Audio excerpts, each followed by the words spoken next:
waaye day dagg waay man yàkkamti naa am affaire bu bees xaw ma connexion bi la xaw ma lan la mais lii doy na waar trop Lamine laa dugal Lamine Diallo laay dugal ma xaar gars yi dugg si biir bu baax dafa daggaat une troisième fois donc venez tous me rejoindre ici ñu continuer suñu waxtaan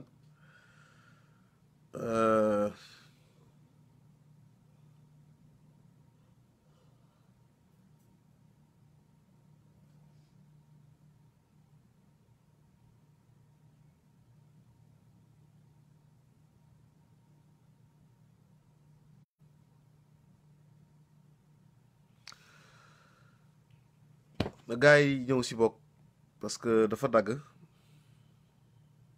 je suis désolé hein c'est le téléphone que j'ai bientôt on aura d'autres moyens ñu ngi xaar rek inchallah dinañ am yenn moyens yi pour mën a defar yu baax yi donc pour live yi bañ a daggati ni muy daggatee nii quoi ñu ngi ciy jégalu bu baax a baax a baax a baax ñu ngi xaar ñi ni duggaat ñu continuer ñi nga xamante ni moo fay demander de participer ñu participer maa ngi jégalu bu wér le live s'est coupé et comme ça ñu mën a continuer et tout machin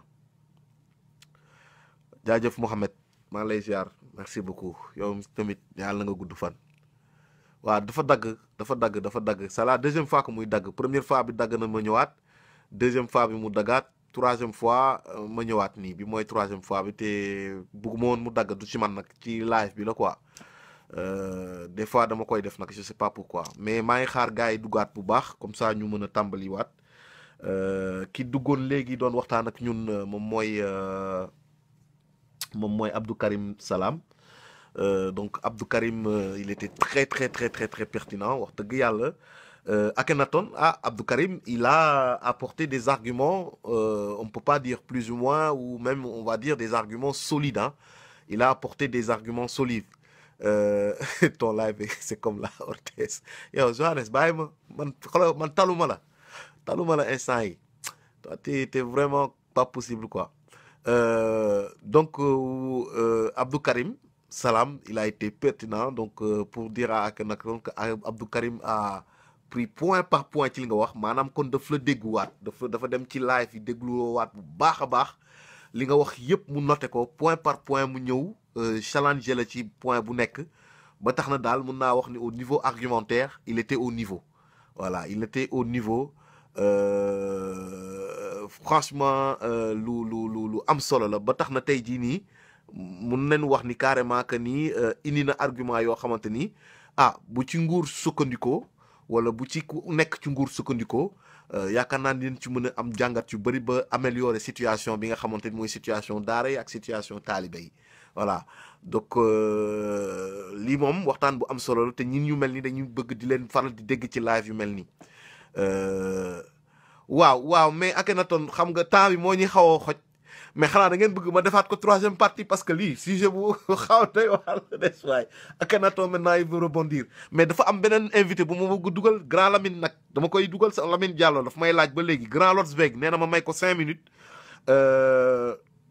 xanaa te grand Lamine Diallo daf ma waxoon dafa bëggoon dugg intervenir moom daf ma tàggu depuis démb ne ma jëy damay ñaan rek nga may ma 5 minutes ma intervenir ma ne ko naa la jox 20 minutes yoo intervenir Lotsberg mi ngi may laaj ne ma pour ma jox ko 5 minutes mu intervenir Lotsberg nag mun naa la dugal mais du weesu 5 minutes yi parce que dama am grand bu ma bëgg dugal mu wax parce que ça fait un moment qu'il me demande moom daf ma ko laaj depuis démb donc grand Lord man mun naa la dugal Lotsberg donc tu vas apparaître sur l'écran dinaa la dugal mais 5 minutes daal wax yàq ko dëgg yàlla mënu ma ko weesu quoi grand nga ça sama xarit yi bañ maa mere sama followers yi aussi parce que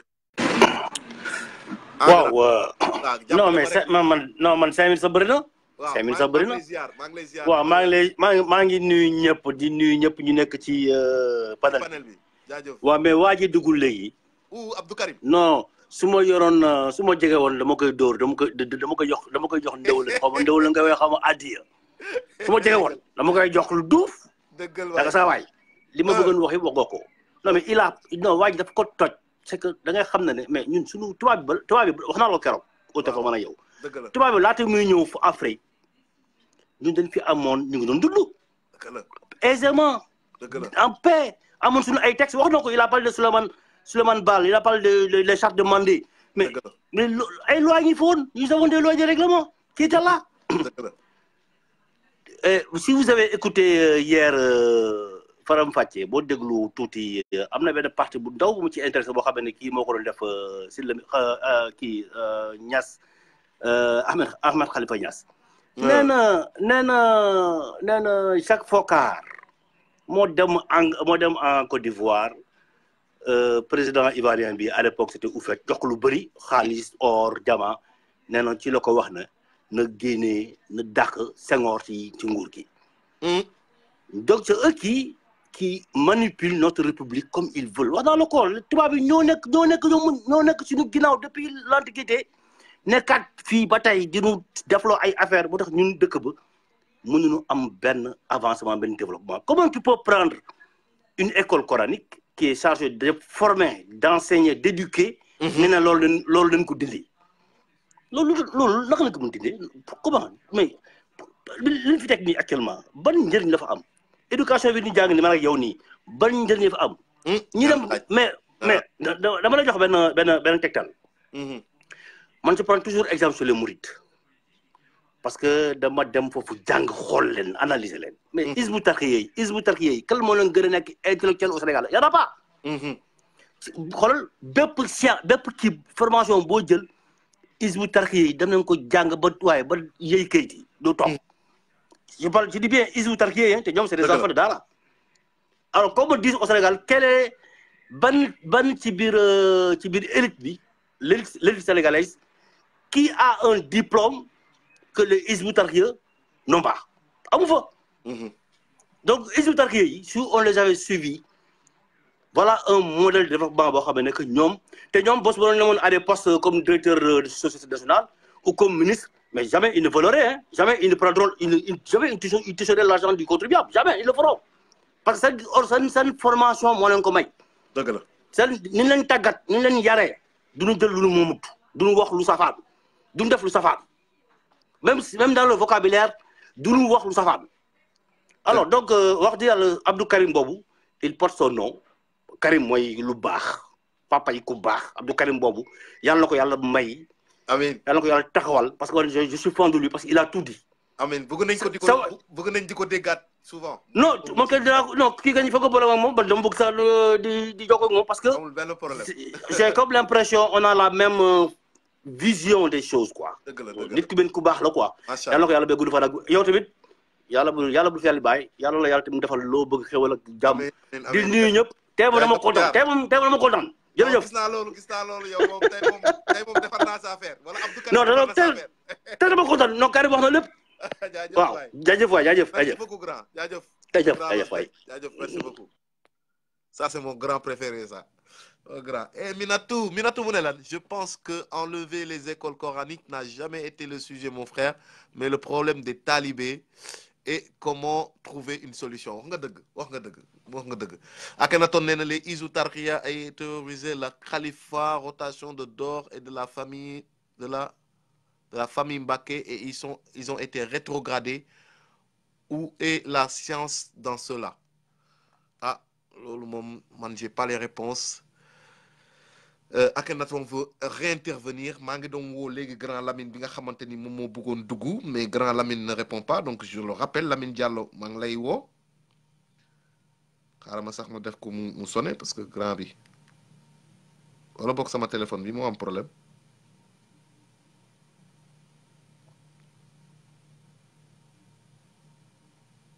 mel ni sama téléphone bi moo am problème kat de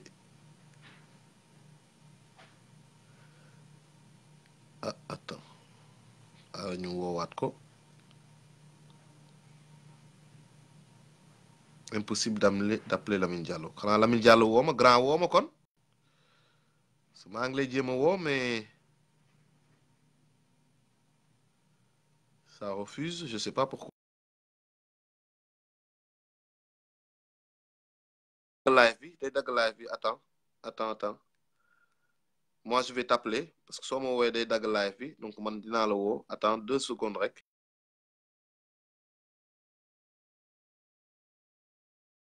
woowee day dagg live bi bu ma woo man naa la woo attends 2 secondes man dinaa la woo soo ma woowee day dagg live yi te bu baax du ñu déggante nii ni du ñu mën a seetaan affaire bi di remercier Grand Losbeg il a vraiment été pertinent maa ngi duggaat xool ndax Lamine Diallo mun nañ ko jot après mu intervenir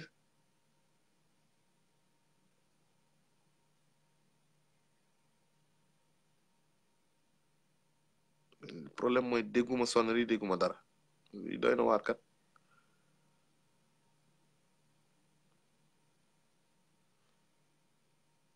est-ce que Lamine du da ngay dugg ci bonhomme bi nekk foofu noonu ci biir Facebook bi ci image bi nii comme ni ma jëlee Grand Losbeg ma jël la foofu aussi nga mën a wax parce que dafa mel ni sama téléphone bi dafa am problème maa ngi lay woo mi ngi def ça sonne mais en fait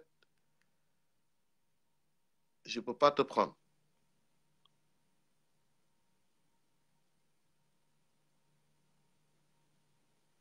c'est très bizarre j'arrive plus à accrocher xanaa ma jël sama beneen téléphone je vais prendre l'autre téléphone attends donne-moi 2 secondes je vais prendre l'autre téléphone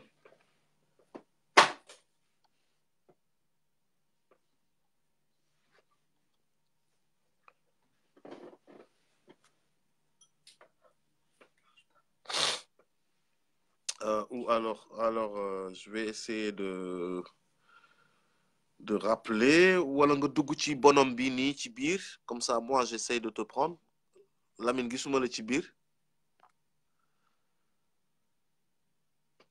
wala je vais essayer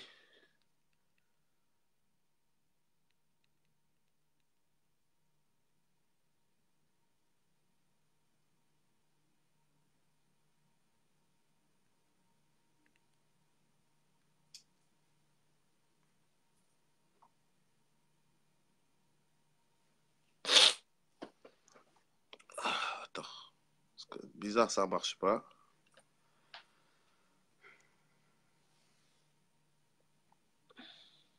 C'est Messenger que je cherche, mais ça marche pas. Grand bi Messenger doxul da ngay dugg ci personnage bi nii ci bonhomme bi nekk foofu noonu ci biir ma dugal la parce que j'ai Messenger la soxla mais j'ai pas Messenger bi doxul fu mu toll nii maa ngi woote sànq ba léegi mais ça passe pas c'est bizarre xam nga lu ko waral voilà donc grand bi duggal na ci biir c'est parfait allez grand bi mi ngi ci biir allez Lamine ñu ngi lay déglu soo ñu Lamine il va apparaître à l'écran bientôt j'espère qu'il va arriver le grand Lamine. Salaamaaleykum bonjour à tous di la nuyu bu baax Madiaye j'espère que yaa ngi ci jàmm sa gars yëpp ñu ngi ci jàmm di wax Lor Ben si ni muy bëggee noonu la ñu bëggee ndax xam-xam dafa neex quoi xam-xam dafa neex on sent que il a des choses à l'appui et c'est bien structuré quoi vraiment ça fait plaisir ni mu kontaanee ñëpp c'est extrêmement nourrissant extrêmement intéressant et ça prouve une nouvelle fois que vraiment tu as la capacité d'ouvrir le champ de réflexion quoi. Il y en a pour tous les goûts. Et je dirais même pas que c'est démocratique mais c'est africain quoi. Donc c'est extrêmement intéressant. En fait moi ce que je vais rebondir un peu sur l'analyse de Lor Banks et de Hakim Karim parce que vraiment c'était bien. Xam nga déjà on sait que l'enseignement ça c'est pas neutre c'est pas neutre. Il a volontairement derrière la tête de celui qui enseigne une volonté de former un nouveau type de personnage ou de citoyen ou de projet. Donc l'enseignement c'est pas neutre. Maam yi loolu la ñu xamoon moo tax dañ naan xool ki lay jàngal kan lay doon ki lay jàngal lu mu doon ak fu mu jógee ak nu mu mel loolu moo tax jàng dafa boo xoolee Sénégal dafa am ay sources ay famille wala ay lieux yoo xam ni dañ leen a càmbar du nit yoo xam ne dañoo ñëw imposé wu dañ leen a càmbar dañoo imposé wu par leur grandeur par leur fait d'armes la ñuy imposé wu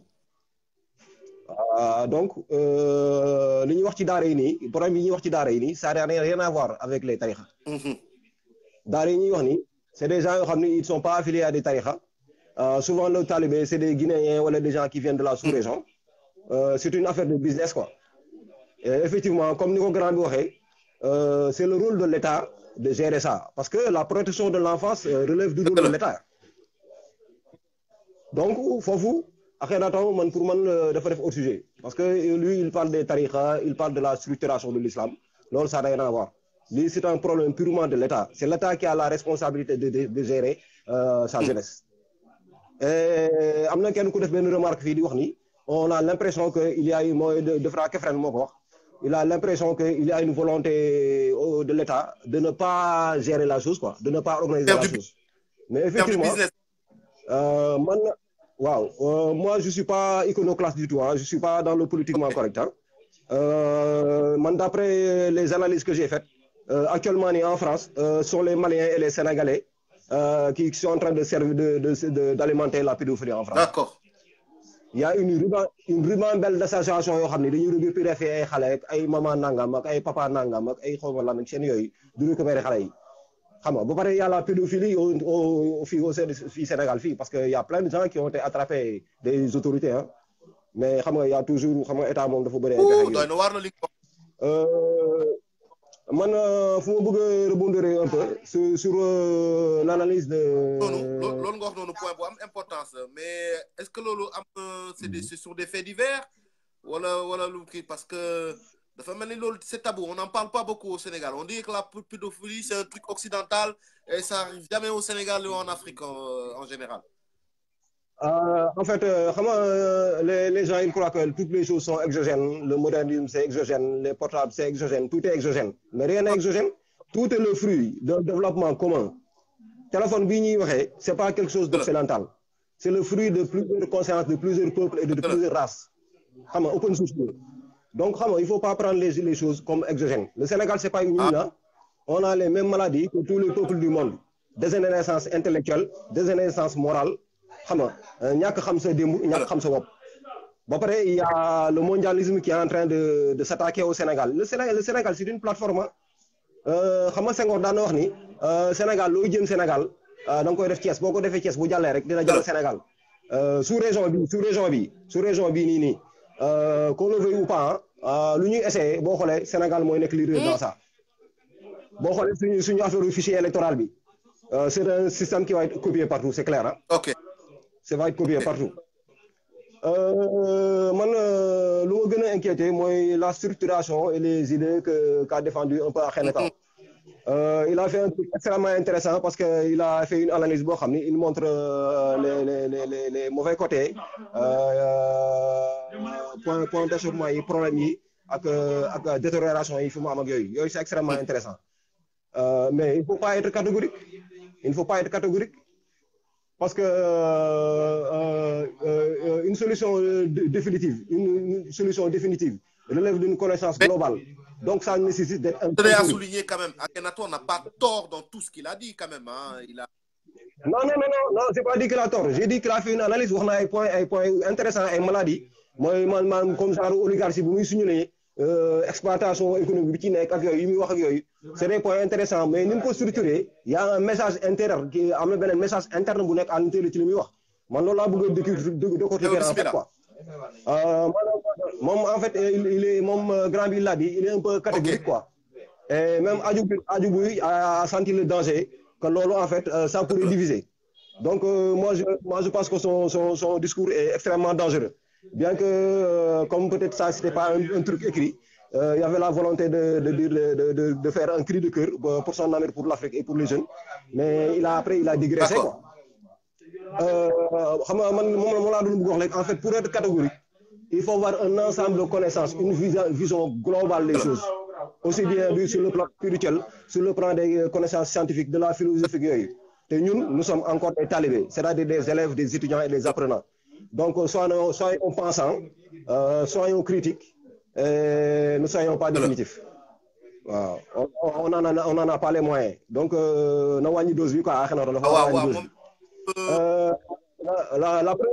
première chose qui m'a inquiété, Moi, dans sa description au début, il dit que la religion, c'est la science. Mais là, c'est inquiétant. Parce que moi, on a dit que dans la science, ça découle d'une analyse, d'une expérience, moi, un résultat, ngay progresser de façon technique, une solution. Mais c'est pas ça, ça découle d'analyse. Mais le spirituel, ça ne découle pas d'analyse. Mais Dieu, n'a pas analyser. Dieu, Dieu, nous mettre sous forme de forme. Donc la science, c'est de forme d'un plafond, quoi. En fait, science bi wax parce que la langue dafa changer, quoi, parce que léegi y a une nouvelle langue. Ni ngay gisee science yow man noonu laa ko gisee mooy le spirituel la science mooy connaissance daal c'est mooy li ñuy woowee guidance ñun noonu la ñu gisee science mais tubaab bi ni muy gisee science mooy science bi ñuy wax mooy science matérialiste boobu nga xam ni c'est des analyses concrètes ak yooyu boobu noonu boobu ça ne te permet pas d'atteindre certains niveaux. Parce que nous réfléchissons de façon matérielle. Notre âme est dans un corps. Nous sommes emprisonnés dans un corps. Donc, pour nous atteindre degré de connaissance, il faut une capacité de connecter sa âme avec son corps. C'est la solution que propose la spiritualité et le soufisme. Parce que le soufisme existe dans toutes les religions. Dans toutes les borom xam-xam yu mag yi ñuy wax ci boru tubaab yi yëpp ñoo boo xoolee ay prêtres lañu wala c'est des gens extrêmement spirituels. D'accord. te moom il fait une distinction, il fait une différence moom dafay day diviser science ak morale ak éthique. mais foofu la tubaab bi. fa la sama benn intervenant sama benn doomu baay Mercurial Diop la sant ni man nee na xaw ma yax naa koy li la science n'a pas de plafond. waaw la science n'a pas de plafond. waaw parce que moom il a la même vision que nous de la science. Science mooy xam-xam daal xam-xam ci turu suñu borom yi la donc xam-xam moom lépp la te effectivement ak xanaa sax am fu mu wax foofu ne maanaam xam-xam du jàng kese alxuraan ak hadis ak yooyu architecture xam-xam la bay xam-xam la mais loolu yëpp loolu alxuraan bi ci loolu yëpp la ne. moom am na benn moment sax am na ku tudd Mortala mu ngi koy wax ni yaa ngi def ay analyse ci affaire l'islam mu ngi wax affaire l'islam mu ne ko non fu mu ne li ñuy wax waxuñu waxu l'islam quoi jusqu'à présent commencé ñu wax waxu l'islam mais effectivement wax na waxu l'islam parce que moom laa lay wax l'islam ça dépasse la science largement parce que nous français bi du ñoo ko créé bien sûr que nous devons le transformer ce français là qui est assez médiocre. Moi, j'ai réfléchi en Wolof. J'ai fait une dizaine d'années que je ne parlais pas en français. C'est grâce à vous que je reprends mon expression en française. Donc, au moment où je vous parle là, je pense voilà, en à cause de... Donc, c'est extrêmement compliqué. Voilà. Grâce à vous. Donc, moi, je pense en Wolof. Je conceptualise en Wolof. Et j'essaie de vous reprendre l'expression française. Adibou, maa ngi koy sànni xeer quoi. Na xam ne ñun ñëpp ñoo bokk problème nous sommes complètement déracinés mais les capacités intellectuelles qu'il possède lui permettent de s'enraciner. loolu la wax moom. Donc il doit moom bu mu def ci stade boobu naan dama déraciné ak yooyu ne reprendre ses racines. Am na benn point bu intéressant bu gars yi di expliquer di wax émotion ambition que l'Afrique on est dans l'émotion mais l'émotion c'est une forme de connexion au savoir. L'émotion c'est une forme de connexion au savoir. D'ailleurs boo xoolee ñi nga xam ne ñuy def ingénierie sociale def ay contrôle ak yooyu ils jouent dans les émotions parce que xam nañu émotion buntu la ci xam-xam. Nous étions connectés mais te islam bi sax laa la wax parce que boo xoolee islam bi lu tax mu intégré Afrique de l'Ouest parce que loolu benn soo xoolee ko l'autre fois dañu amoon ay pratiques yoo xam ni mooy ngor mooy suñu vie écologie bi mooy suñu connexion ak guidance bi ak toutes les forces de la nature. Tous les êtres de la nature, aussi bien le ciel, la terre, les animaux, les êtres biologiques que les djinns. On avait une capacité de récupérer des informations à travers les émotions. Lolo, mom lañu wé ci l'islam ilham. Moi tu deviens inspiré. Da ngay inspiré.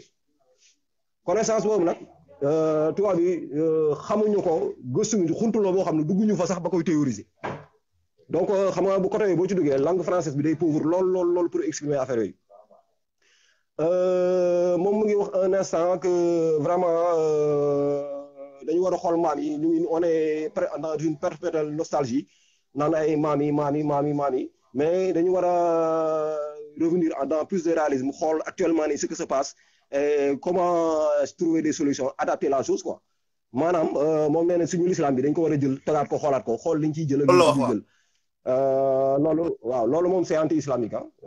Mais moi je respecte les points de vue hein, chacun a son point de vue mais loolu c'est anti-islamique parce que l'islam ton point de vue pourquoi tu dis que c'est anti-islamique justement vas-y dis-moi. Parce que l'islam c'est un tout c'est pas un choix da ngay jël lu la neex jantaan lu la neex c'est pas quelque chose boo xam ne ñun ñoo ko fabriqué c'est quelque chose de descendant donc day nekk loo xam ni bon da ngay d'accord nga adhéré wala nga bañ a d'accord nga kii mais doo jël di seppeek di def affaire yooyu mu ngi mel ne comme grand bi lu mu expliqué nii par exemple yow da nga décider dem nekk murid mais murid dafa am ay dafa am ay paradigme boppam dafa am ay règle boppam dafa am ay solution boppam dafa am ay façon yu ñuy doxee dafa am benn réglementation boo xam ne mënoo nekk murid ba pare di jéem a dem di gëstu ji ci wàllu woowu ba pare di jéem a dépasser Sëñ Touba nee na mënul nekk parce que da nga am ay limites yu ñu lay limité loo mais Akhenaton waaw en fait Akhenaton daf ci daf ko bind mu ne Sëñ Touba ci boppam dafa dépasser ay maîtres am ba nekk li mu nekk aussi moom tamit quelque part donc moo foofu dafa am problème bu rëy de mais ci problème de expression bu la wax xam nga affaire bi nekkul affaire u dépassement ak affaire u hiérarchie boo xam ni da ngay jéem a jiitu sa morom ak yooyu ndax suñu borom mooy dogal li muy dogal en fait le maître spirituel il n'est qu'une interface moom c'est une interface boo xoolee Sëñ Tuubaa boo xoolee da lay yonent bi la fi ne yonent bi moo fi ne yonent bi moo fi ne la lay wax yonent bi moo fi ne donc c'est une interface en fait nu mu la ko mën a waxee maanaam dar jant bi du tee mu fenk daal kenn du xëccoo puusal ma xool asamaan seeg yooyu sëriñ bi c'est une interface mais c'est pas la finalité te dans l'histoire des religions mais on a vu plein de sëriñ yoo xam plein de talibé yoo xam dañoo dépassé seeni sëriñ xam nga waaw te am na lu sëriñ bi waxoon ni maanaam bu leen xas lawbe bu leen gërëm bu leen ma xas bu leen ma gërëm xas leen ak man du ma lawbe bi yàlla mooy lawbe bi mais capacité yi le monde n'a jamais été égalitaire suñu borom daa def ñi am doole ñi amuñu doole ñi am xam-xam ñi amuñu am xam-xam ñi am capacité encaissement ak muñ ak capacité ingurgité des informations ak ñi amuñu ko donc moom ce rêve de vouloir faire un monde égalitaire un monde horizontal ça c'est une utopie xam nga parce que nous sommes contraints par notre biologie le monde c'est un globe fini hein c'est un globe fini c'est pas quelque chose d'infini xam nga ba pare on semble un peu qu'il nous dit que chacun a ses vérités non il y a la vérité est une quand chacun a son projet mais la vérité ne peut être qu'une man mais ça c'est mon avis hein c'est mon avis hein mais nag ku nekk mën nga am benn différent donc man li ma yaakaar mooy waaw li ma yaakaar mooy émotion ni ñu ko foogee moom laa la wax ñun moom ne par exemple africain bu amee benn affaire bu grave ak yooyu africain bi au lieu mu def une analyse moom day ñaan jam wut ay xaatim wut ay affaire rek réaction yu xaw a sauvage comme ni ma day sauvage quoi réaction yu sauvage mais ki nga xam ni comprendreul phénomène bi kooku mooy def ay analyse yi ma comprendre phénomène bi mais ki nga xam ni dafa yàgg am ay solution yoo xam dafa marché sur tous les domaines mais kooku du nekk ci émission day solutionné kooku mais kii solutionné ak ku wut pour solution kan moo gën a gaaw solutionné ba pare foofu am na benn affaire bu kaw nañ parce que mu ngi wax affaire ay galaaj moom il conçoit que informatique parce que on se voit à travers l'informatique on se voit à travers l'informatique c'est un mélange d'algorithme et de magnétisme quoi en fait bu nga ko mënee synthétiser quoi fractal voilà waaw algorithme loo xam ni c'est écrit c'est de l'écrit yoo xam ni c'est mélangé à de la mécanique et du magnétisme quoi mooy électricité moom lañ moo ñu permettre ñuy gisante nii ñuy waxtaan nii mais loolu technologie boobu mu nga xam ne moom les gens ils rêvent que l'Afrique soit dans cette technologie mais cette technologie là on l'a déjà certainement que on est à des milliers de kilomètres mais certainement que je pourrais dire quelque chose sans qu'on se voit hein, on se voit comme ça mais sans qu'on se voit je pourrais dire quelque chose qui pourrait t'énerver je pourrais dire quelque chose qui pourrait te mettre mal à l'aise je pourrais dire quelque chose qui pourrait te frustrer donc quelque chose qui pourrait modifier ton métabolisme sa yaram mën na ko soppi donc la voix c'est un matériel technologique c'est biotechnologique moi moom laa doon wax keroog la technologie est biologique et ça l'islam le sait la technologie est biologique xam nga gars ñi dañuy yaakaar na projet bi mooy ay gratte-ciel projet bi ñun notre projet n'est pas dans la matérialisation par l'accumulation de matériel et de la transformation. Notre projet africain, il était dans la connexion communautaire et dans l'élevation par la spiritualité. Moo tax islam bu ñëwee dañ ko récupérer rokos ko suñu biir mu mel ni naka jekk fii la newoon. Encore un autre point Sénégal fi mu ne nii Sénégal boroom xam-xam yi fi ne yëpp amul kenn ku la wax ni mu ko mën a wax ni origine islam fii la. Sénégal bi mu nekkee Sénégal ba léegi islam dafay am. dama la jox benn exemple. am na benn émission bu tudd 2S démb 2S TV am nañ benn kii bu ñu def ci paleen yi maanaam waa kër Déthié Foundiougu nga xam ne ñoom ñoo créé Waalo yooyu ñoo créé Kajoor. mais waa kër Déthié Foundiougu ñooñu ñoom ñu ngi wax ni ay surtout Omar Ousmane Boun Affan lañu. boo xoolee Sénégal am na une famille Mbaye mooy Djili Mbaye ñoom Sëñ Sam Mbaye la ñu xam ñooñu ay surtout Ababacar Sadikh lañu.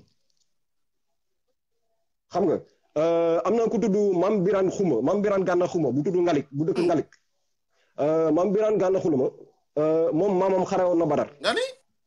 am na ñu sant Lo ak Touré ñu nekk Sénégal ñoo xam ni ci Bani Lansar lañ bokk donc Sénégal l'islam c'est pas un truc qui est exogène. ba pare nous sommes contraints par notre ADN il faut le savoir nous sommes contraints par notre ADN moom laa wax l'esprit est emprisonné dans un corps.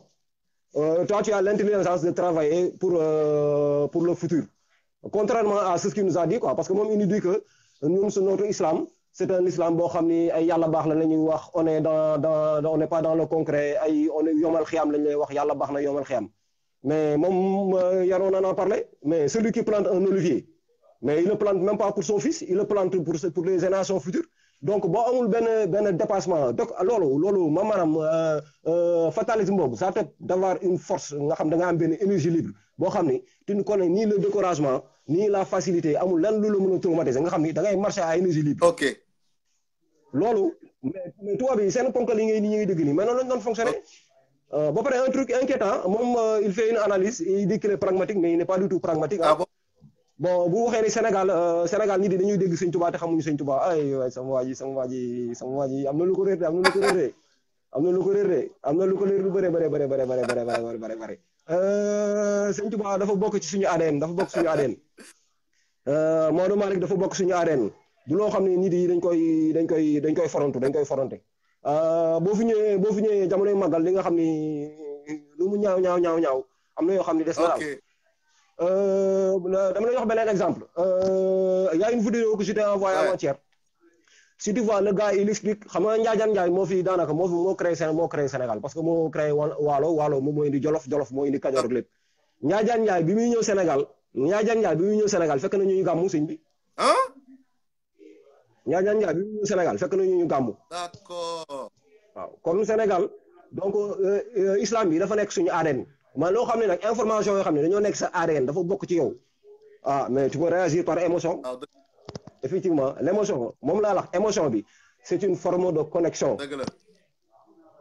moo tax léegi tubaab yi parce que li nga wax effectivement le problème c'est pas les tubaab c'est nous les gens ils me truc parce que man ces termes là c'est des termes qui sont extrêmement dangereux parce que Macky n'est pas un tubaab Ouattara c'est pas un tubaab donc moi nous avons dépassé ces histoires de race ces histoires d'ethnie boo xoolee islam umma lay wax umma xam nga umma wax la te boo xoolee alxuraan moom du la wax ay xeet ak ay race ak yooyu noonu donc gaañ yi xam nga boo amee koo xam ni parce que man je les considère pas comme des ennemis c'est nos fils yoo xam ni dañoo sonn xiif mu ngi mel ne nga ànd ak sa doom mu jékki-jékki dem ci àll bi pendant des années mu ñëwaat daal comme ni ko Pa Ousmane Dramé réveil de conscience yi waxee bi mu la gisee dafa tiit dafa xiif waa ji ni sonn gi mu sonn xam nga il était dans le froid moom psychologiquement moom aussi il est contraint par son ADN psychologiquement il est en train de profiter moom gisul bagage yi moom fu mu ne lu muy gis mooy bagage yi nga yor or beeg xam nga il faut le comprendre te les gens ils sont pessimistes parce qu'ils croient que l'Afrique est en retard on est en train de structurer psychologiquement ñu déstructurer ci coin yu bëri mais non physiquement il ne faut pas encore le poids devant nous il faut être clair là-dessus démographiquement ils font pas le poids devant nous donc te nu mu néew moom matérialisme mondialisé bi ñu nekkee nii atteindre le Sénégal parce que nit dañoo nekk Sénégal mais Sénégal du ñu Sénégal mooy ay Bambey ay Kilikoro ay Tamba ak yooyu ñooñu civilisation bii di maîtriser àdduna bi yebul foofu donc c'est ces gens-là qui vont nous sauver. ensuite moom ma doon newee ci daara yi moom Akhenaton mu ngi naan daara yi en fait il faut choisir entre instruction islamique bi maanaam ñi nga xam ne ñuy jàng alxuraan ak ay hadis ak xeet yooyu ak yooyu ay téere xam-xam yi ak jàngu tubaab bi mais loolu mais moom analyse yooyu muy def wallaay gars yi dépassé nañ ko bu yàgg dama la jox benn exemple Koki xam nga Koki en fait Makhtar Loumé moo ko sanc mais Koki mu ngi jógee ci Pire Xaali Amar Fall Makhtar Loumé Diop c'est il y a plus de 1000 ans là mais Koki muy dund ba léegi parce que Makhtar Loumé Diop bi mu fi jógee Issa Dieye keneen moo ñëw Issa Dieye topp daara ji continuer projet bi après keneen ñëw ku tudd Sëñ Amar Sakhir Lo continuer daara bi actuellement nii léegi projet yi ngeen di wax maanaam def un daara moderne c'est déjà en cours parce que Koki foofu noonu ils sont en train de construire une université une chambre de métier. yónnee nga ma vidéo yi gis naa ko. ils sont en train de construire la université bi jeex na te ce qui est important ce qui est le plus important c'est extrêmement important un truc extrêmement important sur le plan des résultats concrets économiques et psychologiques les daara dame largement le point à l'école Madieye li ngay wax ni du ci école bi nga ko jàngee Madieye li ngay wax ni du ci école bi nga ko jàngee da ngaa dem jàngiwaat da ngaa redémarrer sa ordinateur am loo xam ne da nga ko maroon mu nekk ci yow nga gëstu ko mottali ko loolu école bi mottaliwul kenn école bi mu dañoo gën a xiifloo rek. waaw mais la. te man yàlla quant au fait que léegi lan mooy solution parce que Akhenaton lui moom dafa ne parce que faut pas aussi qu'on déforme trop ses propos man je le défends pas mais faut pas aussi ñu yàq. Enfin bon il a amené des trucs vraiment constructifs et tout wax na nee na. waaw bien sûr il faut ñu jéem a xool naka la ñuy jëlee c'est soit ñu jël daara ñu nekk ci daara nekk ci l'islam installer des lois islamiques et cetera wala boog bëgguñu l'islam ñu leneen daal di jël li nga xamante ni moom mooy le xam-xam pas occidental mais maanaam def des centres de recherche mu ne centre. waaw dégg naa la waaw dégg en fait bëgg naa la répondre rapidement parce que j'ai encore plein de choses à développer moom naa la il est un peu vif nee naa ko mu ralentir tuuti il est un peu vif parce que j'avais déjà répondu bu xoolee j'ai déjà répondu à ça nee naa ko pourquoi il veut séparer daara ak jàng xam-xamu tubaab yi maanaam ay sciences ak yooyu mais alxuraan science ngi ci signe bi moom pourquoi il sort la science de l'islam et de ces connaissances là mooy théologie philosophie architecture mais sëriñ yi ñaata mosquée lañ ci tabax yoo xam ne ay sëriñu daara ñoo ko tabax ñoo ko dessiné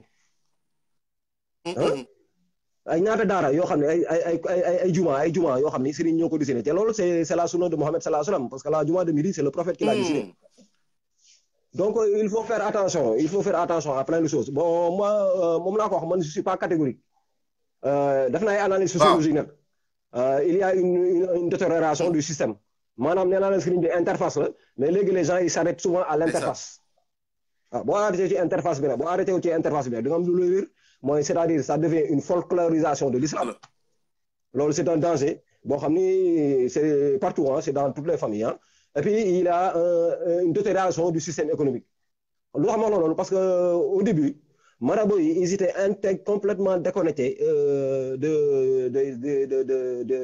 du règne régalien quoi de l'État et des pouvoirs de l'État ñoom dañu amoon benn structure économique di sanc ay dëkk wax ma benn jàngkatu école benn homme d'affaires bu fi sanc sax benn koñ amul Sénégal 80% dëkk yi ngay dégg ay sëriñu daara ñoo leen sanc ba pare revoyons l'histoire parce que à un moment il dit que oui tubaab bi mu fi ñëwee sëriñu daara yi nemm nañ def que vraiment ñoom la joor rek ñoo doon jëngu mais moom jàngul histoire Sénégal bu baax de tubaab bi ñu ñëwee Faidherbe parce que tubaab bi kii wu ñëwoon Faidherbe moo jógee fële en Alger après être formé par Bugeaud un Starik mu ñëw fii bi mu ñëwee fii lu mu njëkk a def mooy daara yi la attaqué xam nga gars ñi nañu gën a informé wu quoi daara yi boo xoolee dafa lakk daara yi Pire avant muy laal ñoom la joor ak yooyu dafa laal daara Pire jógee fa Koki y a la bataille de Koki c'est une ville religieuse et tant d'autres moom le premier souci du blanc c'était d'écraser les daara man en général ñoom neex na ñoo xam parce que ñoom c'est des gens bavards ok parce que ils disent toujours ce qu'ils font ils sont dans l'émotion quoi. Bokkul ak nga xam ne ceux qui ont des pouvoirs islamiques nee naa la ceux qui ont des pouvoirs islamiques affaire bi du maanaam du sëriñ bi moom mooy garder secret bi yàlla moom moo garder ay secret. ok ay secret kenn mënu ko violer il faut nga mën a déconnecter sa âme ak sa corps pour c'est des enceintes scellées c'est pas démocratique amul ay démocratie man gëmuma sax rek démocratie. À un moment il dit que maintenant sëriñ yi vraiment c'est devenu vraiment une hiérarchie une aristocratie. Mais le monde a toujours été géré par une oligarchie. Il y a toujours eu une minorité qui a géré une majorité. Même il y a ay yonente ay albiya ay sëriñ ay wàllu etc. Donc moom xam nga cette vision horizontale du monde ça c'est pour destructeur c'est destructeur parce que c'est pas possible xam nga donc on a toujours eu une oligarchie moi d'ailleurs je suis pour une oligarchie mais une oligarchie d'élite Sénégal moo fi nekkoon Sénégal doo daan xëy rek wax de bu ko xëy rek wax de buur bu ñu ko daan fal dañ ko daan xool ci baatin xool fit bi xool juddu bi xool xam-xam bi xool lépp lañ ADN bi mi ngi la dañuy xool lépp donc du war ay caaxaan te lii yëpp c'est en accord avec ta vidéo dans laquelle tu dis que nous sommes nos ancêtres effectivement nous sommes nos ancêtres et ça c'est islamique parce que mu ngi wax ni par exemple daara yi bees yi nekk Dakar mooy daara taxawaalu booy yi taxawaalu nii daara yooyu yàgguñu fi et je soupçonne même que c'est l'État qui en est en l'origine parce que tu sais très bien que l'État ne peut pas supporter un pouvoir interne et les marabouts représentent un pouvoir interne donc la solution pour l'État c'est de détruire ces pouvoirs internes et comment c'est détruire ces pouvoirs internes mënuñu ko def ci baatin mënuñu tere taalibe yi dem il faut pour faire ça il faut s'ingénier dans la structure économique et malheureusement c'est un truc qui commence à marcher hein, parce que il finance tout maintenant hein, il finance les jàng il finance les projets donc foofu c'est ñu ngi commencé jum foofu daal indépendance économique bon moo tax moo jox la kaaw Koki dama la jox exemple Koki il y a presque 3500 élèves yu fa ne foofu 3500 xale yoo xam ni duñu yelwaani ils sont pris en charge. Il n'y a pas de subvention de l'État, comme on dit. L'État travaille contre les daara. Parce que l'État subventionne les cathédrales et autres. Une fois l'État est subventionné. Donc, l'État dit, on est une majorité de musulmans et on est terrorisé par une minorité de je ne sais pas quoi. Moi, je n'ai pas compris. Parce que ils sont anti-islamistes. Alors, du coup, c'est quoi la solution selon toi par rapport au thème, par rapport aux talibés, par rapport à l'ingénierie, par rapport au centre de recherche? C'est quoi la solution? Qu'est-ce que tu amènes pour... Wow. En fait, c'est qu'il faut un peu expliquer aux gens parce que grand bi nous nous comprendre grand bi jàlle bi nous comprendre daara nu ñuy fonctionner nit yi comprendre ñu daara nu ñuy fonctionner mu ngi expliquer ne daara naanam du caagaan da ngay jàng alxuraan kese les enfants ils fonctionnent par mimétisme sëriñ bi ci comportement am da lay jàngal lu bëre nooy toogee nooy lekkee nooy waxee nooy muñee respect de tes parents de la hiérarchie de pays de t'apprendre plein de choses yoo xam ni c'est automatique quoi c'est pas da lay tegal kay di la kon mais boo fa génnee boo waxee foo comporté wu foo waxee ñu xam ne yow am na ku la yar donc c'est un ensemble de connaissances qu'on acquiert dans les daara moom laa lay wax bu tudd une solution les solutions existent dama la jox par exemple Dakar am na benn daara benn sëriñ bu tudd Jim Nang boo xam ne dafa am benn daara boo xam ni ils ont une convention avec l'État da ngay def foofu 4 ans laa la wax de nga wàccee kaamir jàng xam-xam génn def CP. da ngay def CP après 4 ans. Actuellement nii je crois que à Al-Azhar ils ont une convention avec l'État aussi pour faire le même genre de système s'il n'est pas en cours daaray Pire tamit daaray Pire nga xam ne sëñ Cissé moom moo kii woon bi wàccee rahmatullahi alayhi moom il a une convention je crois avec l'État nga xam ne élèves yi dañuy génn foofu dañuy def CM2 directement. D'accord. Koki actuellement nii élèves yi am na ñoo xam bu ñu génnee foofu noonu balaa ñu génn foofu dañuy dem def dafa am franco arabe Koki léegi dafa am franco arabe am université am chambre des métiers ba pare un truc important moom laa la wax les daara ces daara là ils fonctionnent à l'énergie libre maanaam élèves yi jóge woon ci daara ji ñoom ñooy financer daara ji bi c'est un cercle qui est fermé laaj ñu ay ndimbal waruñu def ay téléthon système tubaab boobu di def ay téléthon ñoom ça fonctionne à l'énergie libre ba pare dafa nekk daara boo c'est pas de la propagande parce que il faut être ouvert à tout ça moi je prends exemple de Serigne Touba de tout le monde bien sûr am naa fu mu faram mais c'est pas ça qui est important quoi xam nga mais Koki daara la boo xam ne du daaray Tijaan du daaray Murid du daaray Xadr lu raar Sénégal. Parfait. sëriñ ñëpp jaar nañ fa nag sëriñu Tijaan sëriñu Murid sëriñ ñëpp nag Mbàkke Siise koo fi wax jaar na foofu noonu. Diop sax jaar na. te boo fa ñëwee da ngay gérer comme gaañ yi ba pare effectivement Cheikh Anta Diop c'est le fruit d'un daara. parce que les daara c'est pas quoi que c'est 100 personnes am na ñoo xam ne seen kër rek ma ji yow sa kër daara la sëñ bi sa kër daara la. daara y a pas besoin d'être 40 personnes mun nga am 3 gosses yoo xam ni selon tes moyens mais yaa ngi rokk seen bopp yi loo xam ni mais dans 10 ans ils vont être des bonhommes. ba pare le but d'un daara boo xoolee les résultats encore je te dis les résultats concrets moi je te dis que la solution est en cours d'exécution mooy daara yi fi ne ñooy solution bu baax la. parce que boo xoolee en termes d'évolution moom laa lay wax les daara toise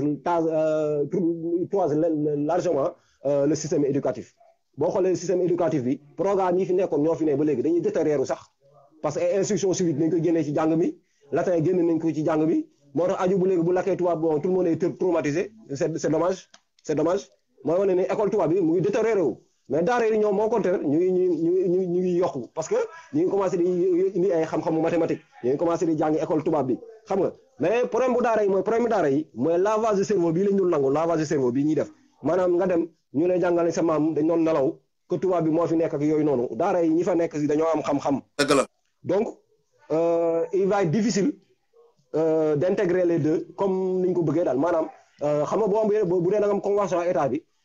bu dee par exemple da nga am benn daara boo xam franco-arabe la programme bi c'est le programme scolaire de l'État quoi.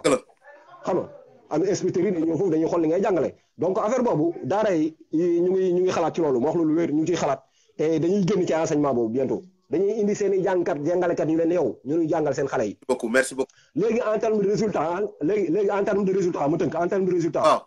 moom laa wax Sénégal ba mu daj sur le système économique il est contrôlé par les daara.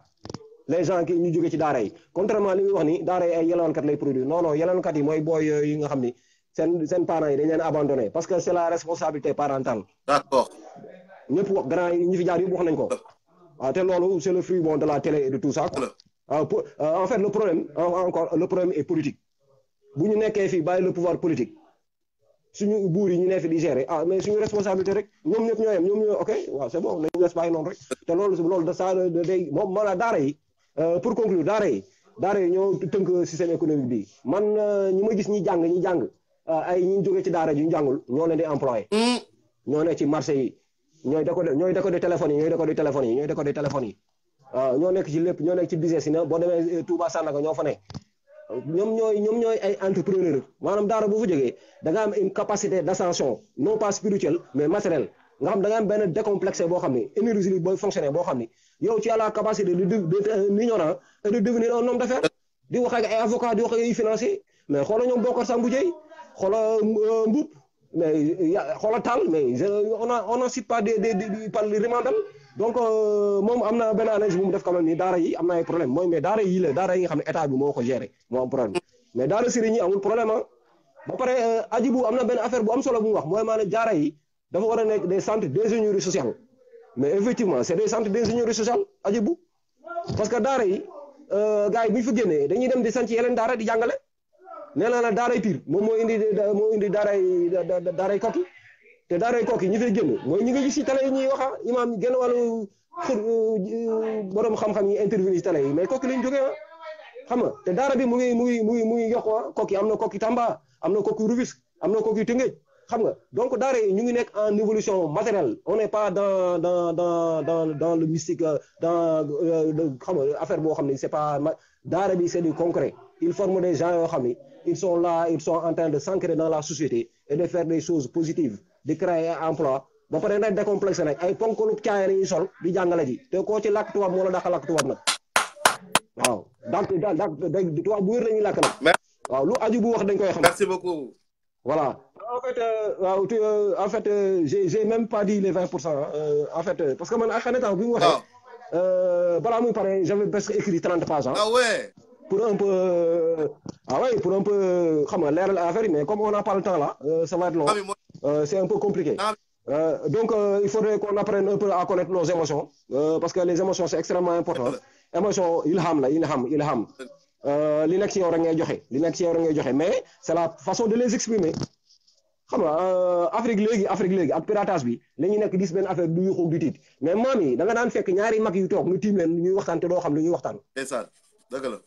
bu kenn deewee doo gis kuy jooy bu ñuy tàggu waaye sama doom ma ji mu ngi dem France affaire yi doo jooy da lay jox loxo nga jox ko loxo. dëgg la donc les émotions mooy maanaam kon ñuy wax ni jigéen buy tar buy jëkkëram sonn googu muy sonn di muñ nga xam ni sa moroom doomu aadama koy yom un humain comme toi nekk à ta disposition surtout vous en France nga xam ni tu te réveilles tu vas bosser ta femme elle se réveille elle va bosser et tu reviens le soir et elle prend la peine de s'occuper de toi mais effort boobu muy def noonu benn boule de feu boo xam ni day nekk ci ventre bi loolu muy jur wàllu yu dëgg la xam nga te on veut faire croire que émancipation de la femme non émancipation structuration horizontale structuration verticale la maanaam c'est pas parce que tu es devant que tu es le maître. dëgg la c'est pas que tu es merci. mais les femmes sont plus puissantes que les hommes. Bon, en fait, c'est pour ne pas goûter l'affaire bi, tu as raison, effectivement. Mais il y a plein de choses à dire. Plein de choses à dire, franchement. ko mayul nga baal ma rek nga jégal ma rek quoi tu vois temps bi ko mayul. waaw effectivement waaw mais il a le mérite d'avoir soulevé un débat Akhenaton franchement. waaw moom gis nga il a amené toutes ces choses là et tout inchallah et ça. waaw donc waaw donc. jàng nañ lu bëri tey jii ma. donc on peut faire que le remercier donc c'est pas mal quoi di le remercier yow. waaw merci beaucoup sa intervention rafet na loolu macha allah. J'espère qu'on a l'occasion d'échanger davantage parce que il faut qu'on apprenne le Sénégal quoi mu xam luy Sénégal. Pour me conclure hein, une dernière conclusion. On dit que l'homme noir est né dans la région des lacs quoi, dans la région des lacs. Mais l'homme il n'est pas né comme ça génie. Moi je te dis Adjibou, plutôt Madjé, le génie humain est né en Afrique de l'Ouest. L'homme quand il est né dans la région des lacs, il a migré vers la bande subsahélienne. Maanaam boo jëlee Sénégal jëm Côte d'Ivoire nga boole ci Bénin Cameroun jëm ba Soudan boo xoolee wolof yi dégg ñu naan réewum Soodaan waaw réewum Soodaan ci wolof yi ñu naan poème sax ñu naan réewum Soodaan le génie humain il est de l'Afrique de l'Ouest et tu vois qu'il y a un projet d'occuper la bande qui est au sud de l'Afrique la bande sahélienne quoi mooy Tchad ak mooy histoire au projet Mali bi ak yooyu noonu mais le projet boobu tubaab yi xam nañ lu ñu ci jublu donc nous sommes les responsables de tout et nous devons non pas changer l'Afrique mais changer le monde mon frère et nous sommes les seuls au rendez-vous de l'universel. Big up. Merci intervention bu pertinent mon frère machallah et fii sa kër la nag yaa ma gën a xam bu fi gëj nag yow tamit tu vois boobu. waaw. tu me préviens et puis je te fais intervenir quand tu veux y a pas de problème loolu moom du ñu boole. waaw ok mon frère ok mais formidable mon frère. Merci. Bonjour à tous les gars c'est un plaisir de voir qu'il y a des gens qui s'intéressent à des choses intéressantes xam-xam loolu mooy suura nit xam-xam mooy def nit gor mooy suura nit mooy lépp. Merci beaucoup Lamine jaajëf ziyaar ci Lamine dugg nañ toj na fi c'était Lamine donc mooy Lamine Diallo donc voilà donc très intéressant aussi suma gars yi yëf yi neex na de gars yi dañoo xumba de papi mi ngi fiy toj papi mercurial mi ngi fiy toj sànq ba léegi moom tamit kan moo ci des Johannes nee na dafa bëggoon dugg Johannes ma dugal ko waaye Johannes xam nga da nga fekk nag benn liste quoi dafa am benn boy bu ma waxoon ni dafa bëggoon dugg xaw ma ndax mi ngi fi dama koy woo Cheikh loolu tudd dafa amoon benn témoignage bu mu bëggoon def xaw ma ndax dina mën a participer am déet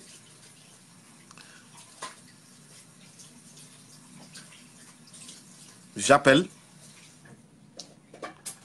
après ma dugal la Johannes vite fait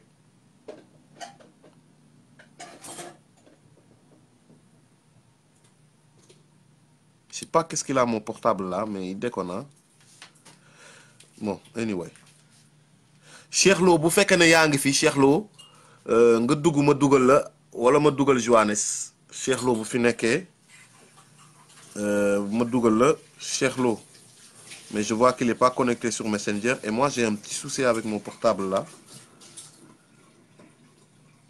Cheikh Lo boo nekkee ci Facebook bi ci live bi nga dugg dans le live Facebook ci petit bonhomme bi noonu ma dugal le vite fait avant may dugal Johannes wala ma dugal Johannes Cheikh Lo bu fekkee ne yaa ngi may déglu je vois que tu viens de te connecter à Messenger Cheikh Lo bu fekkee ne yaa ngi may déglu wala ma dugal Johannes bokk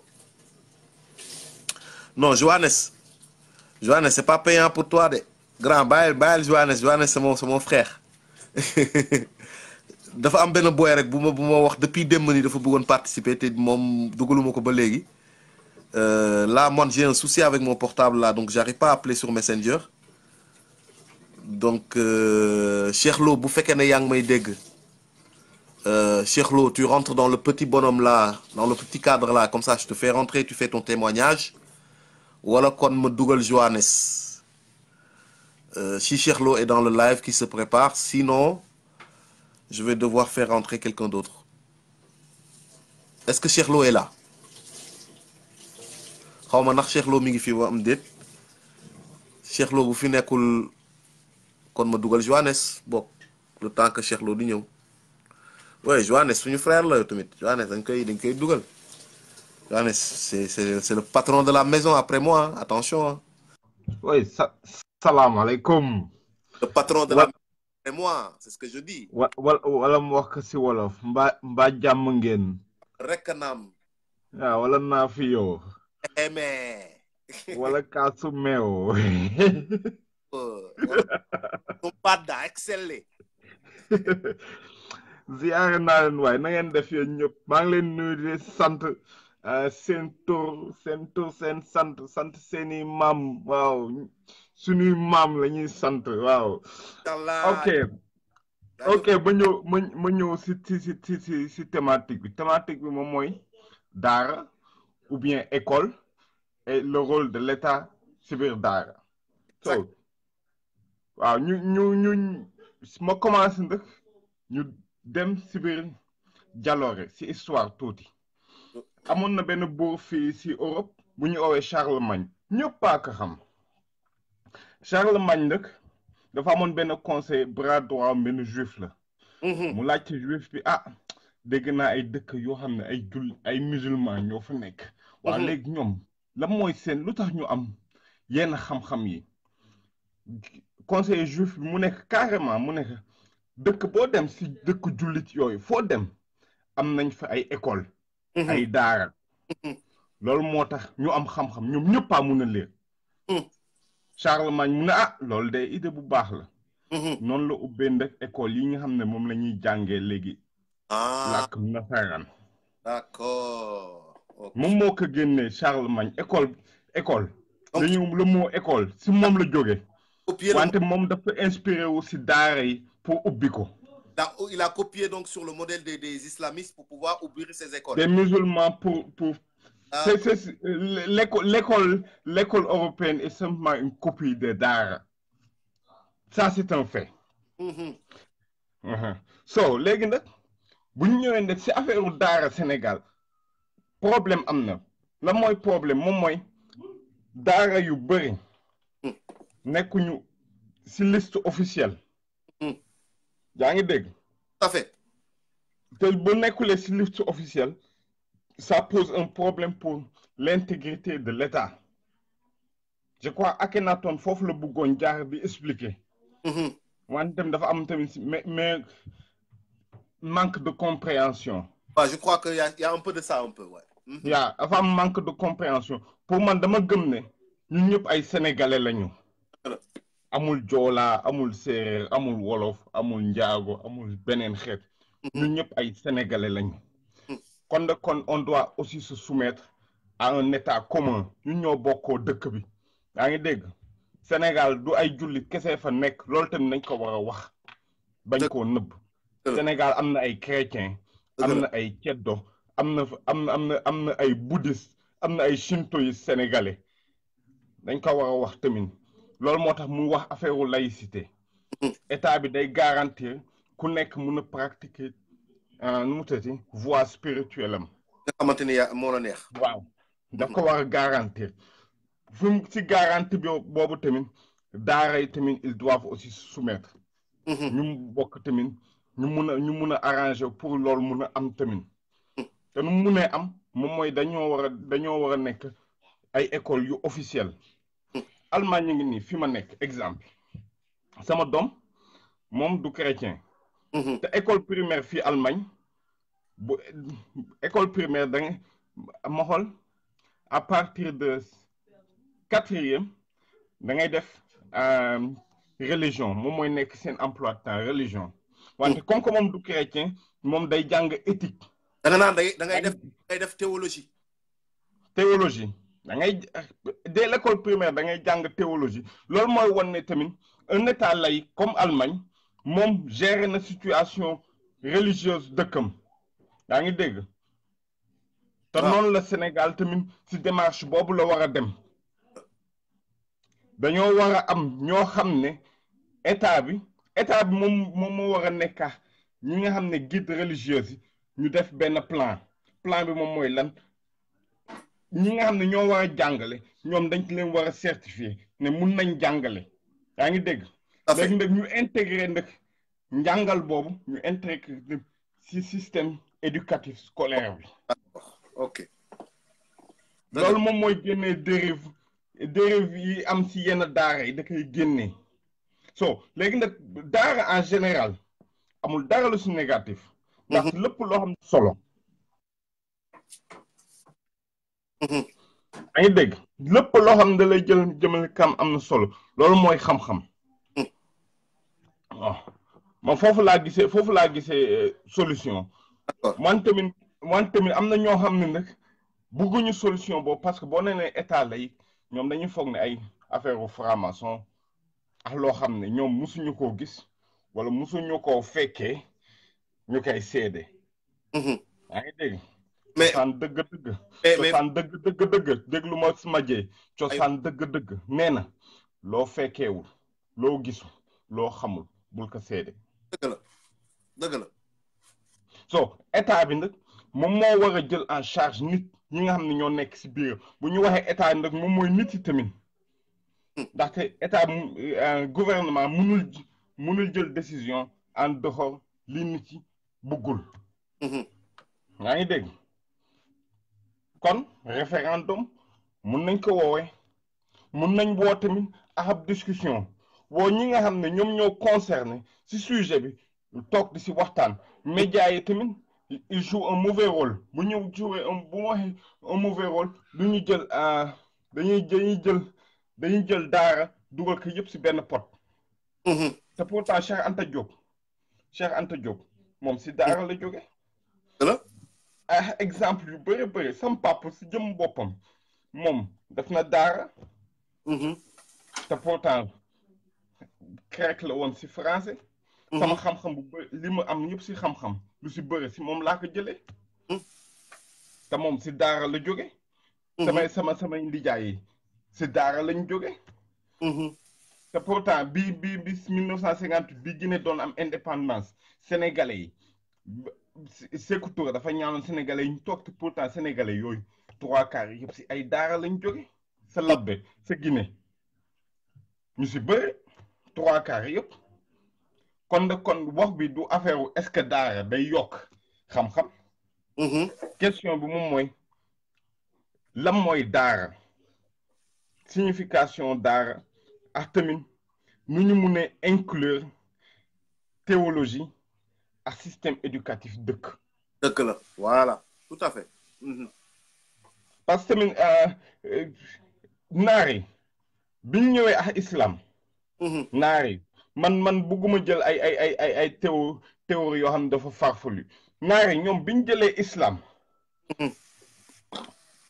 seen li ñu oowee l'âge d'or de la civilisation islamique mu ngi jóge woon parce que ñoom dañoo comprendre dara mais xam-xam yëpp dañ ko war a bind ndaxte lu bind kesaay mooy lu leer moo tax ñu jël xam-xam antiquité yëpp ñu bind ko étudier ko développer ko noonu la attends excuse-moi ma am lu mu la yokkal kii nee na non la laïcité est surtout maçonnique mooy Sensia nee na la laïcité est surtout maçonnique désolé Vincent Peillon l'explique très bien loo mën a tontu ci loolu mu ne lan mu ne la laïcité est surtout maçonnique désolé Vincent Peillon l'explique très bien mais laïcité c'est pas ça la laïcité bu ñu waxoon laïcité c'est maçonnique kon Allemagne boy kon kenn du fête Pâques kenn du fête Noël ça ce sont des fêtes religieuses et respectées dañ lay jox sa jour de congé élèves yi dañuy am seen jour de congé nit yi liggéey si usines yi dañ koy tëj nit yi am seen congé mun a def seen fête religieuse Pâques bi passé vendredi discothèque yi dañ koy tëj fii Allemagne kon bu ñu wax ne laïcité affaire formation la laïcité moom mooy garantir ku nekk mun a pratiquer spiritualité wam dans un cadre. En fait, il y a beaucoup de gens qui mélangent. Moi, j'aimerais bien souligner ceci, Johannes, vite fait. Il y a beaucoup de gens qui conçoivent que la maçonnerie ou la franc-maçonnerie est quelque chose de mauvais immédiatement. Il faut savoir en fait une chose. La franc-maçonnerie a été infiltrée par des gens obscurs. C'est ça qui a amené les dérives qu'on connaît d'aujourd'hui de la franc-maçonnerie mauvaise qu'on a aujourd'hui, que tout le monde connaît, hein, diabolique ou sataniste ou ce que tu veux. Elle a été infiltrée. Mais à la base, la franc-maçonnerie, ce n'est pas quelque chose de diabolique hein, à la base. Donc ça, il faut le savoir. Ça a été infiltré par des gens qui avaient d'autres projets. Et vu qu'il y a plusieurs dans la maçonnerie... lu ñuy wax maçon moom mooy façonné moom mooy tabax mais franc-maçonnerie moom mooy ñi nga xam ne dañuy tabax attitude nit. On le dit hein, c'est clair. waaw ku bëgg a dugg si franc-maçonnerie na dugg si franc-maçonnerie bu foog day génne nekk Richard dafay jum.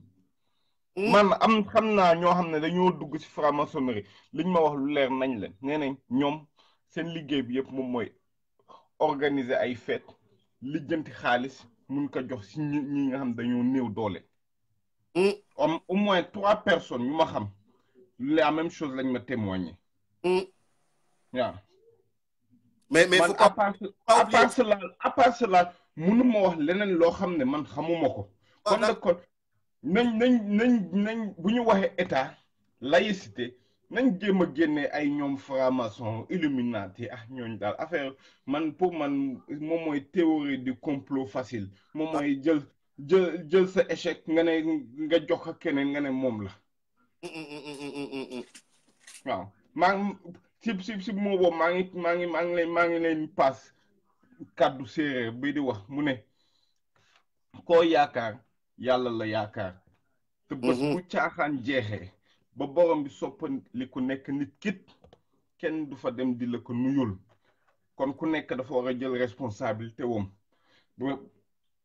bañ a jël li nga xam ne moom moo tax mu retardé di ko tax ñeneen yaa ngi dégg parce que tamit maa ngi dégg à chaque fois par exemple mooy dégg suñu frères yi ñuy waxtaan ñu ngi waxtaan esclavage colonisation oui esclavage colonisation 400 ans loolu métti na trop wante 1200 ans li nga xam ne naar yi ñu ngi koy def nit ku ñuul loolu booy ñu bëri duñ ci teg sax baat bu bëri.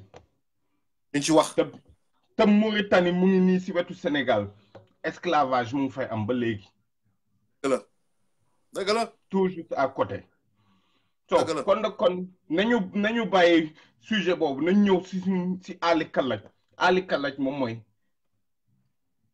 école moom mooy école ak état bi moom moo war a jël njàngat bi en main loolu mooy problème Sénégal fi mu toll nii njàngat bi jëlu ko en main da koo bàyyi nii muy sax rek ni ñaxu àll. am na baal ma Akhenaton kii nee na Akhenaton Agibou nee na l'islam promeut la laïcité avec ces 2 versets nulle contrainte en religion à vous votre croyance à nous notre croyance lakum diinukum waliya diini loolu la fi wax léegi. déet loolu bokkul si laïcité de laïcité du loolu de. laïcité moom mooy état bi moom mooy jël en protection nit yi nga xam ne ñoom ñoo dëkk nekk si territoire am mu protéger nit yi nga xam ne ku nekk ak li mu gëm mu protéger leen waaw pour mu bañ am ay escapade. D'accord loolu mooy laïcité. ku nekk dafa war a pratiquer lu muy pratiquer rek waaw li si des daal. Man, quand j'ai fait des recherches sur le mot laïcité, je suis tombé sur ce mot laïka, tu comprends? Et quand j'ai fouillé laïka un petit peu ce que ça voulait dire au fond, l'étymologie, je suis tombé sur ignorance, de madame carrément l'ignorance en fait, ignorant, être ignorant. Je sais pas si tu as fait les mêmes, si tu es tombé sur ça, mais c'est ce que ça m'a donné. Et j'ai l'impression... Man, xam naa dara gis nga Madjé maa ngi fi Allemagne am na presque plus de 1000 ans tradition chrétienne. Ouais. Allemagne mu ngi toll woon genn wàllu France dem ba genn wàllu Pologne ah dugg ba presque Suède ba digg Italie loolu moo nekkoon Allemagne ay Tchèque République tchèque ak yooyu yëpp loolu moom moo nekk benn dëkk moom mooy l'empire germano-romain bi kon 1000 ans tradition am nañ ko te ñoom gëm nañ ne laïcité dafa baax lu tax ñu gëm ko parce que ku nekk mun na def loo xam ne moom moo nekk diggante boromam ak jàmm. Mais pourquoi on doit automatiquement sur justement ces empires-là, l'empire gréco-romain ou l'empire germano, je sais plus quoi, pourquoi ne pas calquer sur une réalité plus africaine en fait? Je comprends pas en fait. Non. Si on revient sur une question plus africaine, mais je dis aussi, pourquoi il n'y a pas de centre de culte pour les Africains aussi, comme par exemple les Tchédos, les Fatrogan? Quand un saltigué parle, on dit oui, ça ce sont les affaires du diable. Pourquoi on dit ça aussi? Et pourtant, si tu regardes le pentagramme de la religion, de la croyance sérère, le pentagramme parle de Dieu. Il ne parle même pas du diable.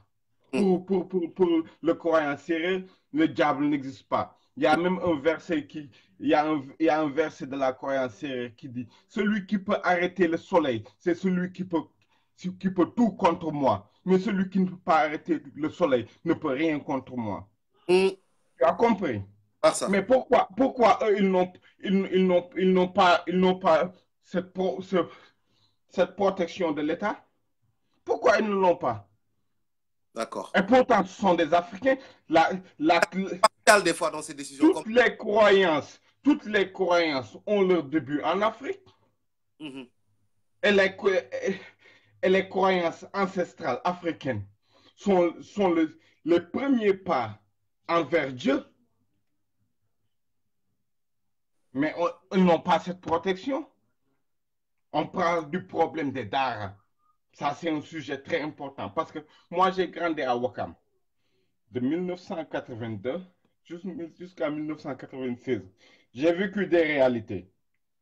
Des jeunes enfants, les parents les amènent du village, les déposent chez un soi-disant marabout qui soi-disant les apprend le Coran de 2 heures jusqu'à 4 heures, il les apprend le Coran avec un bâton dans la main. Et le restant de la journée, ils doivent amener le riz, du sucre, soit du riz, du sucre et de l'argent. À midi, ils sont devant les portes des maisons en train de taper pour avoir leur manger de midi. Et leur manger de midi est composé de tchéboudian, yassa, mbahal, comment ça s'appelle? Tous ensemble dans un pot de tomates de djek boudjar. Ça, c'est une réalité. Moi, je l'ai vécu. Et ce sont eux les victimes. Et celui qui est censé les protéger ne fait rien. Et ceux qui ont la responsabilité de faire quelque chose contre ces dérives, ils ne font rien aussi. Madame, ça, c'est la population, quoi. Non, pas la population. L'État et pas la population. Nous, Sénégalais, en tant que musulmans, on est dans des tariqas. On est dans des tariqas. Personne ne dira non. Et les tariqas aussi ont une part de responsabilité. Ils connaissent cette réalité, mais ils ne réagissent pas. C'est à eux de dire non. C'est à eux de participer soi-disant marabout et dire non. Mais tous regardent. C'est ça le Sénégal. Tout le monde regarde. Personne ne fait rien. On attend Dieu. Celui qui attend Dieu va mourir de faim. Parce que Dieu t'a donné des épaules pour faire quelque chose. Yalla bay sa tol nga bëgg wax. Waaw. OK. Loolu laa bëgg wax. Et la solution, c'est l'État. L'État doit intégrer l'enseignement coranique dans le système éducatif des enfants. Et les dirigeants religieux au Sénégal doivent se mettre ensemble, un consortium, doivent se mettre ensemble.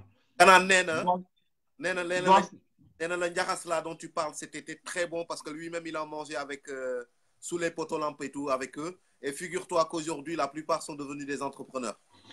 C'est pas ça le sujet. C'est pas ça le sujet. Le problème, c'est l'éducation de ces enfants. Ces enfants veulent apprendre le Coran. Mais aussi, ils doivent apprendre dans un environnement digne. L'être humain est un être digne. C'est ce qu'on nous a appris. C'est ce que nous a appris les ancêtres. Et c'est ce que nous a appris le monothéisme. L'être humain est quelque chose de très digne. Il faut le respecter. Pour aller dans ton sens, Akhenaton qui dit la laïcité germano-suisse est un bon exemple à méditer pour un développement harmonieux. Ah, moi, en tout cas, je n'ai pas vu ici en Allemagne que, comment ça s'appelle, les politiciens disent non, la fête de Pâques doit être annulée, non, la fête de Noël doit être annulée, ou bien Saint-Toussaint doit être annulée. Toutes ces fêtes sont respectées ici. Et pourtant, ce sont des États laïques. Et ici, l'État permet aux enfants d'apprendre la religion et l'éthique. Tu sais, moi, ce qui m'inquiète dans la laïcité et tout ça, c'est que y a un peut-être c'est en France. Peut-être toi, tu vis en France. Ouais, peut-être, parce oui. que je suis d'accord pour parce qu'il faut comprendre aussi quelque chose sur la France. Pas te dire vite fait, je ne vais pas durer. C'est juste le respect du culte. Je respecte le respect du culte, il n'y a pas de problème. Mais après, il y a des dérives. Par exemple, tu peux avoir un groupe de satanistes qui vont venir et qui te disent, écoute, respecte notre culte de l'amour qu'on a pour Satan, on veut ouvrir une église pour Satan, avoir nos pratiques, etc. Qu'est-ce que tu vas leur dire? Parce que toi, tu pratiques aussi, le musulman, il pratique, le chrétien... Mais Madjé, en Égypte, il y avait un temple pour Seth. Oui. Et Seth est nommé... Seth est nommé le dieu rouge. Je sais. Qui est le Satan. Oui. Et Seth, d'après la cosmogonie égyptienne, est un adepte de Apophis. Ouais. Et Apophis, chaque jour, faisait son combat contre Ra, le dieu suprême. D'accord, mais on n'est pas dans la même époque là. On est en 2019, si tu veux, on a changé de réalité, j'ai envie de dire quoi. Moi j'ai un souci avec.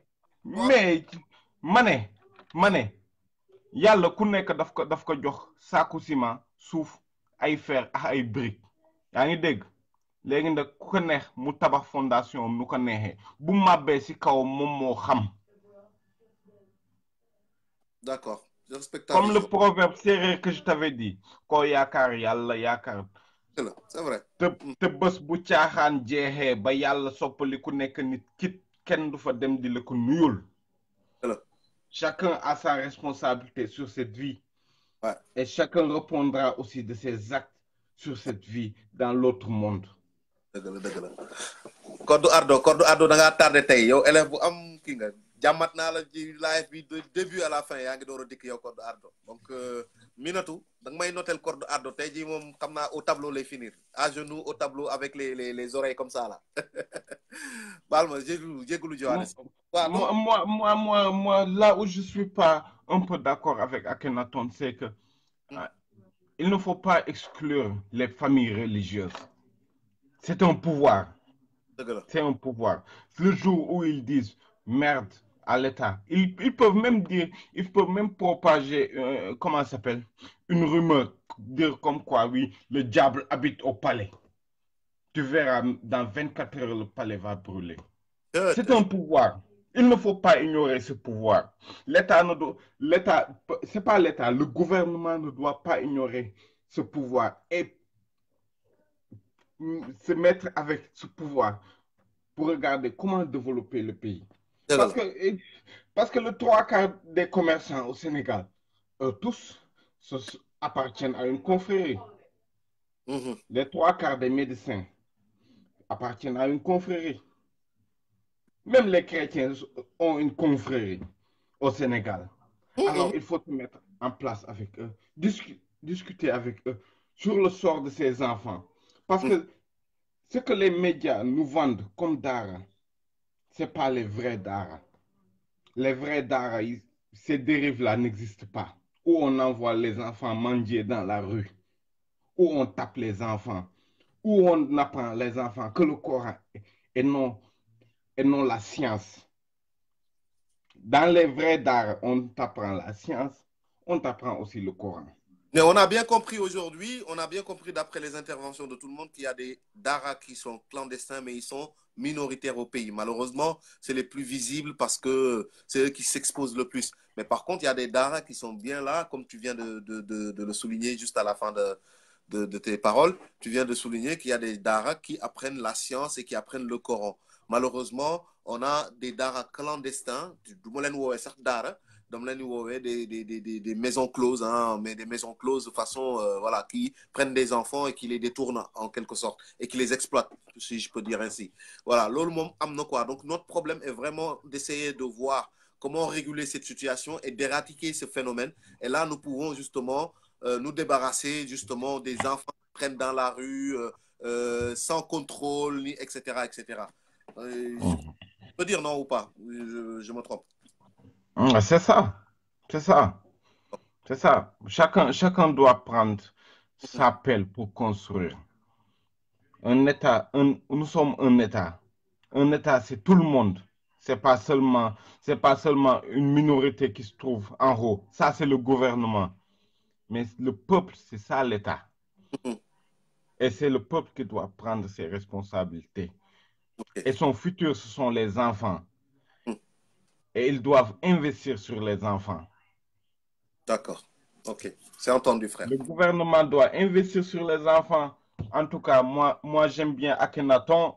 Akhenaton, ce qu'il dit, c'est raisonnable. On doit investir. Regarde, on doit investir sur la recherche scientifique et technologique. Il faut avancer.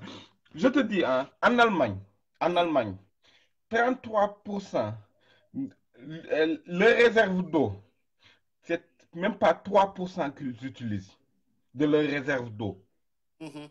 Et chaque année, le restant de l'eau, ils les font dans le fleuve.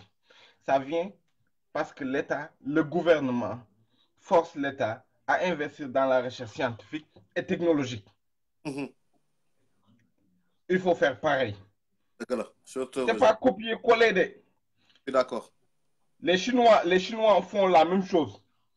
C'est pourquoi ils sont numéro 2 maintenant. Bientôt numéro 1. Si on dit que oui, Abdouna amul solo. Abdouna amna solo. Bo xifé di nga xamné Abdouna amna solo. Waaw, leer nga wax.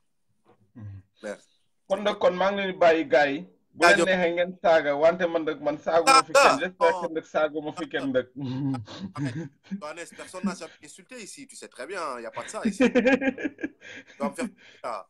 Oh, il n'y a pas de saga ici, personne ne va t'insulter. Il y a le terrain, les gars, ils wax sen xalaat rek, xam nga rek, ils sont un peu chauds, mais jamais des insultes, jamais de la vie. Je laisserai pas ça se faire quand même, tu vois. Attends, je veux dire quelque chose à Lamine Diallo. Allez, vas-y.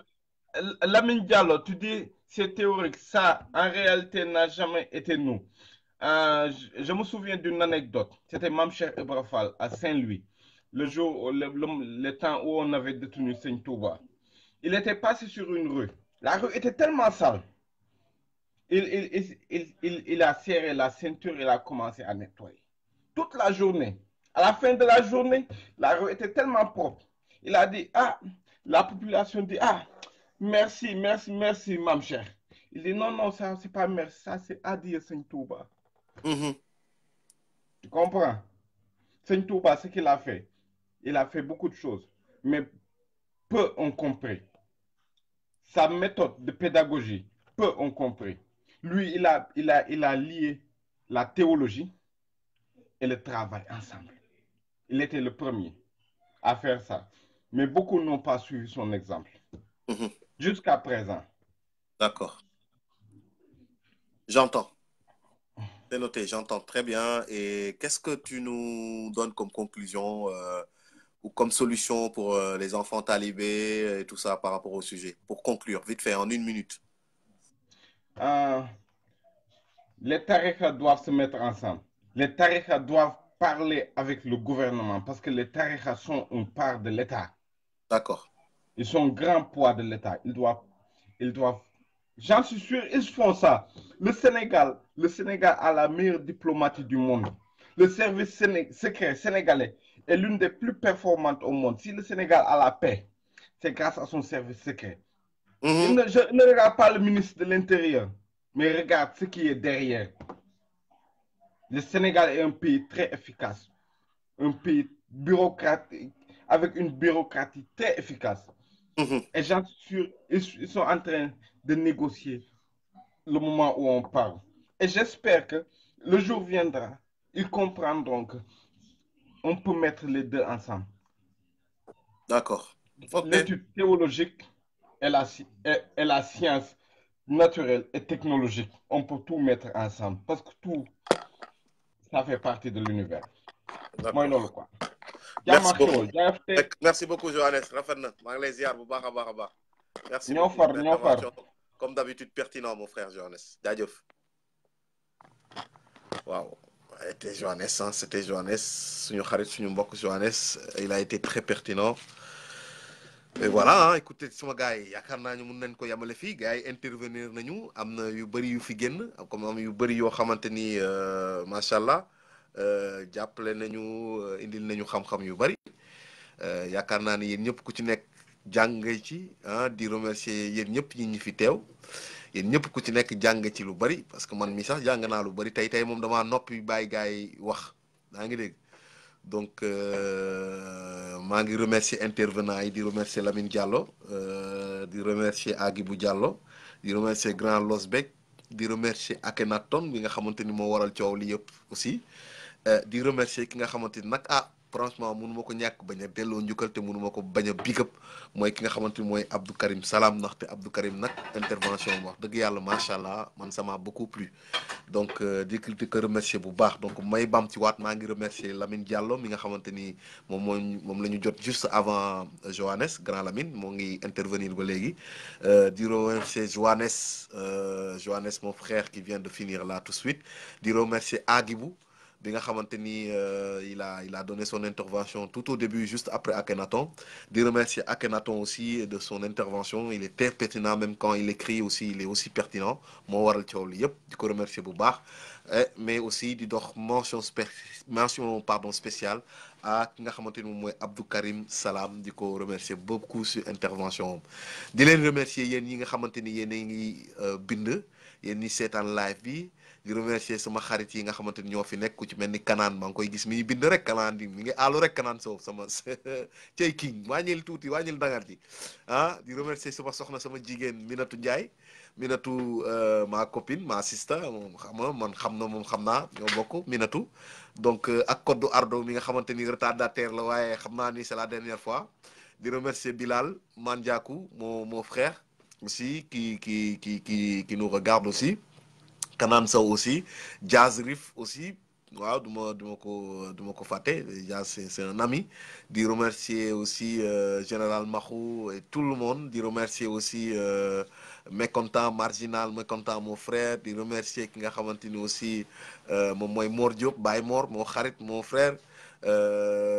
jaajëf merci maa ngi leen di ziar yéen ñëpp ku ma ci citéwul rek dama juum mooy loolu Alioune lii waaw mooy loolu Alioune di leen remercier may leen ma ci neuf yi na jolli comme ça ñu tàggatoo parce que yaakaar naa ni wax nañu wax ji